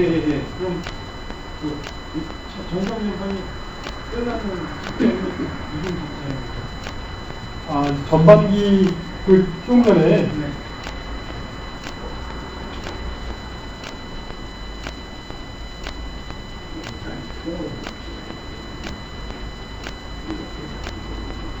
네, 여기 보시는 것처럼 네 번째 인심판이 이제 전체 7년 대환란 네. 전체를 가리키는 것이라면 예. 나팔심판은 인심판 중간 어느 지점부터 시작된다고 보는 거예요. 동시에 발생하는 거. 그 제한이? 예. 제한 동시에? 예, 동시에 제작하는데 끝으로부터 보시면 정확하다는 거예요. 끝에서. 그 다음에 책에 재난한 환란이 있는데 그 원어서 같은 재난한 환란. 재난과 환란. 예. 예, 좋은 질문 해주셨어요. 그 재난을 예수님께서 재난의 시작이라 하셨는데 그 재난을 우리가 어떻게 해석해야 되느냐? 저는 그 환란과 같은 시점으로 봐야 되지 않겠느냐? 예. 그 성경에 한 사건을 가지고 다양하게 표현하는 다양한 용어로 많이 표현을 해놨어요. 그래서 같은 시점을 보시는 것이 옳다고 봅니다. 이 세대는 어떻게? 이 세대는 저는 그 F. 브루스가 해석한 것처럼 한 인생의 한 사람의 생 자체를 봅니다. 어떤 분은 40으로 보시기도 하시고 어떤 분은 시전으로 보시는 분도 계시고 그렇게 해석하시기도 하시는데 저는 한 세대를 한 인간이 살아가는 한 전체 인생 그렇다면 예수님께서 이 세대가 지나가기 전에 다 이루리라 그것이 한 세대 그렇다면 1948년도에 독립을 했으니까 우리가 7, 80년 재선을 한다면 예수님 오실 때가 멀지 않았다 이렇게 보고 있습니다. 네. 해자 저희 특별 보는 게 예. 나세 발표에는 2014년, 2015년에 예. 다리 빨개지고 예, 그 빛이라고 하는 분이 이제 그 해석을 해서 14년, 15년에 일시과 월식이 일어나는 현상하고 그걸 일치를 시켰는데요. 그것 때문에 목사님들 사이에서도 어떤 분들은 그 환란기가 내년부터 시작된다라고 주장하시는 분들도 계세요. 그러니까 전반기 환란이 아니고 후반기 환란이 2014년부터 시작된다 주장하시는 분도 계신데 저는 그 빛의 해석과 다르다고 봅니다. 동일하다고 생각하지 않습니다. 그 해가 변하고 달리 핏빛으로 바뀌는 것이 무슨 뭐 전쟁이 일어나서 핵전쟁이 일어나서 하늘이 가려워질 수도 있고 아니면 뭐 여러 가지 다른 현상이 있을 수도 있기 때문에 일식과 월식 현상하고 동일한 것이냐 하는 것에 대해서는 조금 회의됩니다. 네. 예, 목사님. 네. 실은 대화한다는 있지 않습니까? 예. 어떤 사람들한테 적용이 됩니까? 7년 대학 환란이요. 저는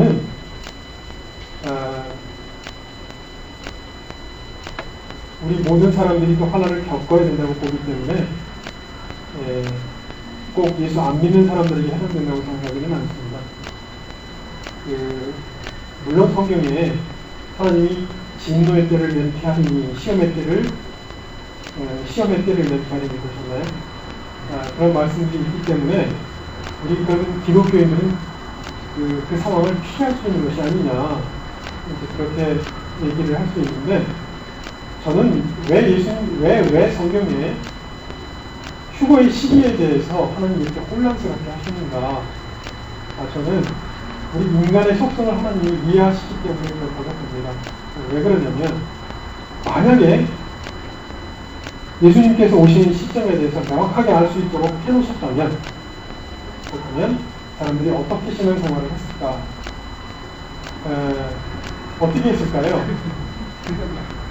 놀고 먹고 하고 싶은 대로 막 살다가 예수님 오시기 한 달 전에 정신 차리고 회개하고 금식기도 한 일주일하고 회개하고 돈 받아요. 이렇게 생각하는 사람들이 많았을 것이라고 봅니다. 그래서 하나님은 그때를 가리워 놓으셨다는 거죠. 그래서 지금도 저는 환란 후를 주장하지만 아무리 제가 이렇게 주장한다 할지라도 환란 전을 믿는 사람들이 쉽게 바뀌지 않습니다. 바뀌지 않고 제가 이렇게 주장하는 까닭은 사람은 자기가 신뢰하는 믿는 믿음만큼 준비하게끔 되어 있고요. 그 믿음대로 살면 됩니다. 그런데 그런 상황이 발생하지 않았을 때 저 목사님 얘기가 맞았구나. 이런 사람이 필요하다는 거죠. 저는 이것이 진실이라고 보고 있고요. 그래서 환란 전에 휴거가 일어나지 않았을 때 환란 전에 휴거가 일어난다 할지라도 환란 전에 휴거를 당하는 사람은 얼마나 될까요? 많지 않다고 봅니다. 환란 전에 휴거하는 사람은 만약에 환란 전에 휴거가 있다면 소수에 지나지 않을 것이다. 그렇다면 우리 모두는 환란을 겪어야 한다는 거죠.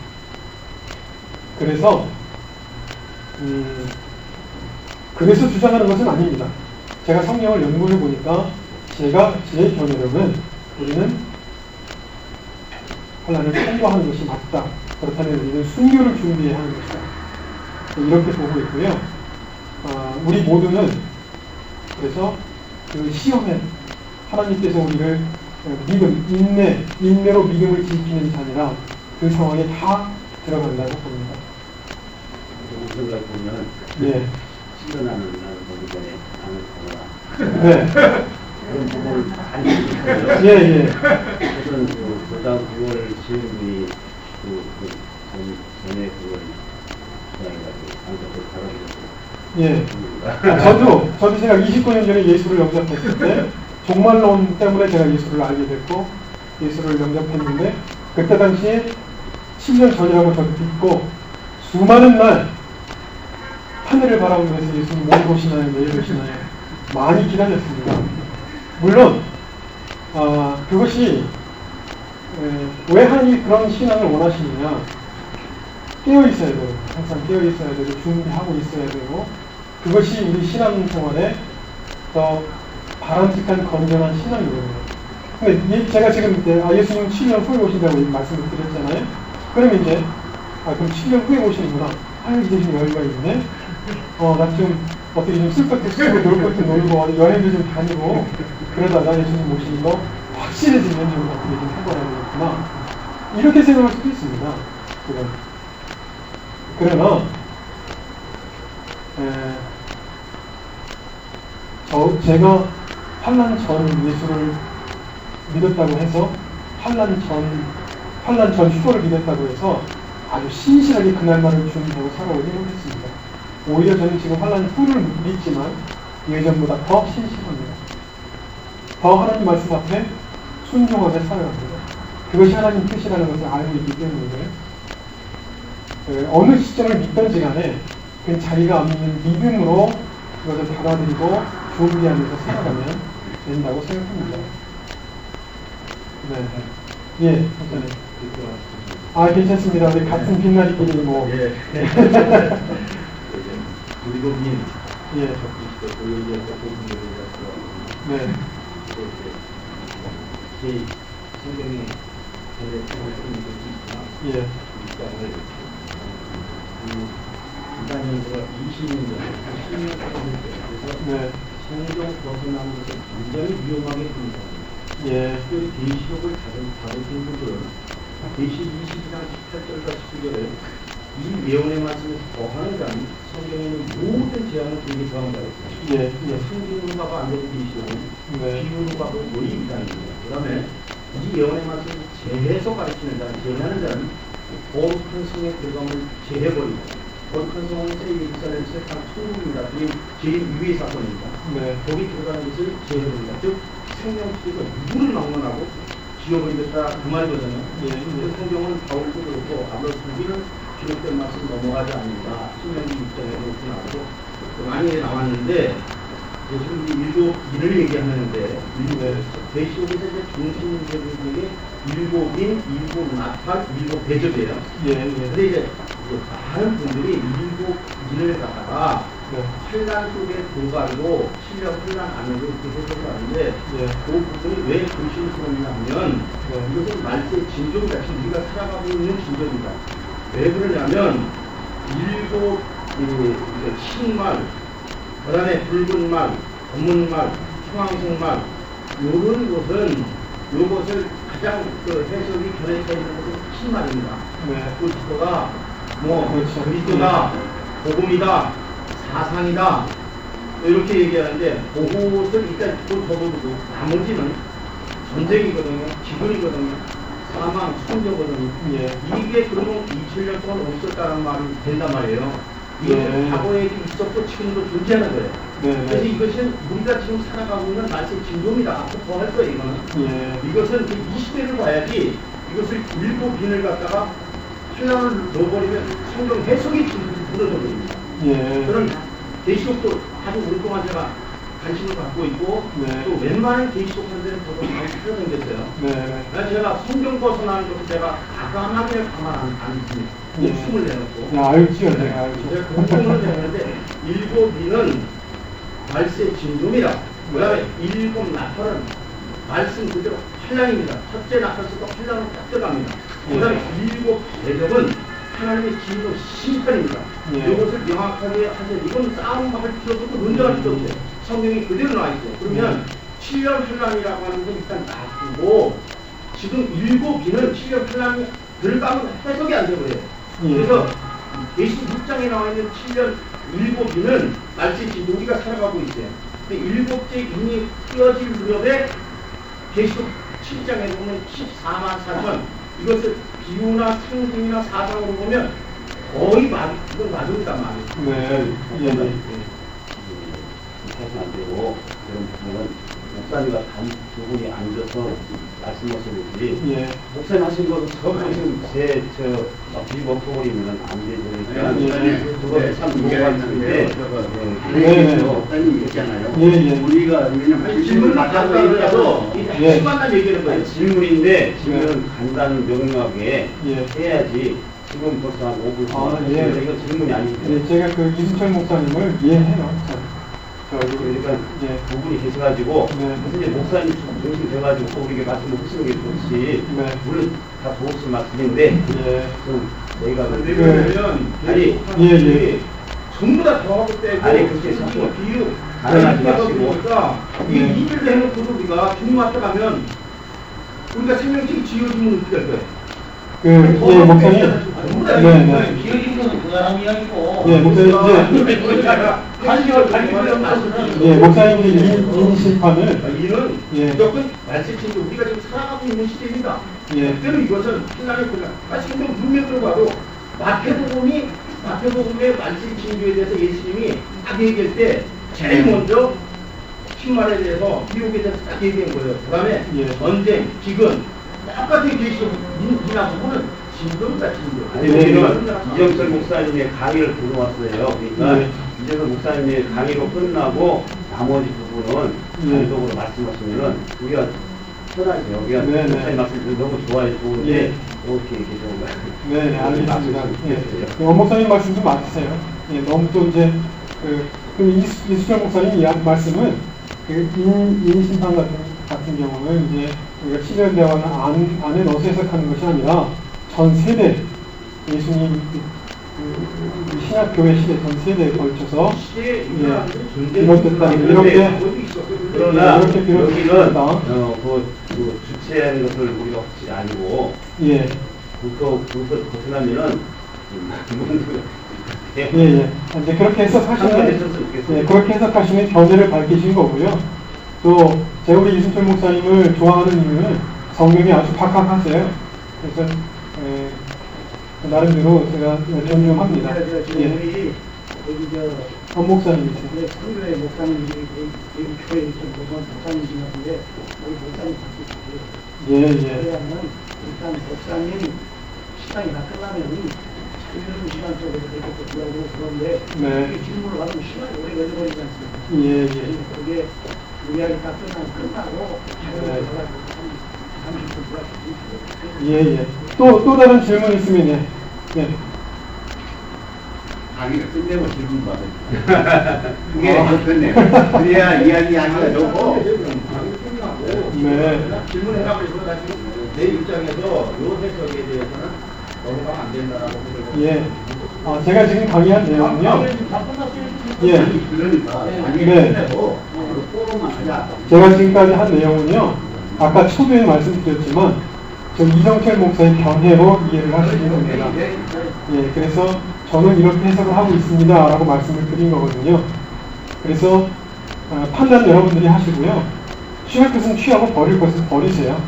그렇게 이해하시면 되고, 또 제가 이렇게 해석했다고 해서, 이렇게 해석한, 그 목사가 그렇게 해서 다른 사람들한테 가가지고 이게 맞다더라. 너무 또 지혜주만 하시면 안 돼요.